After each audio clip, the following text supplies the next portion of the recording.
আসসালামু আলাইকুম সম্মানিত প্রিয় ভিউয়ার, আমার ট্যুর সিরিজের মরক্কোর এক্সপ্লোরারের ষষ্ঠ পর্ব শুরু করছি।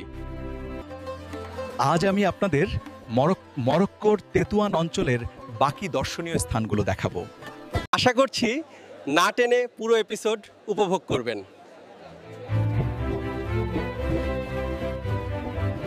শুরু করি আমাদের রঙিন এবং আনন্দময় ট্যুর, তেতুয়ানের এক অনন্য যাত্রা। গত পর্বে আমরা তেতুয়ানের ঐতিহাসিক সাদা মদিনা ঘুরে দেখেছি। ঐতিহাসিক মদিনার শান্তিপূর্ণ পরিবেশ থেকে মাত্র কয়েক মিনিটের ড্রাইভ, আর আমরা ভূমধ্যসাগরের কোলে পৌঁছে যাই। মার্টিল বিচ এবং টামুদা বে, দেখুন এই নীল জলরাশি আর আধুনিক ক্যাফেগুলো এখানকার জীবনযাত্রার এক ভিন্ন চিত্র তুলে ধরেছে। এই হলো কাবো রিসোর্ট, একটি বিলাসবহুল ছুটির কেন্দ্র।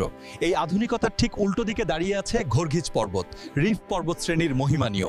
আমরা এখন উপস্থিত হয়েছি এক মনোমুগ্ধকর উপকূল শহরে, যার অর্থ কালো অন্তরীপ।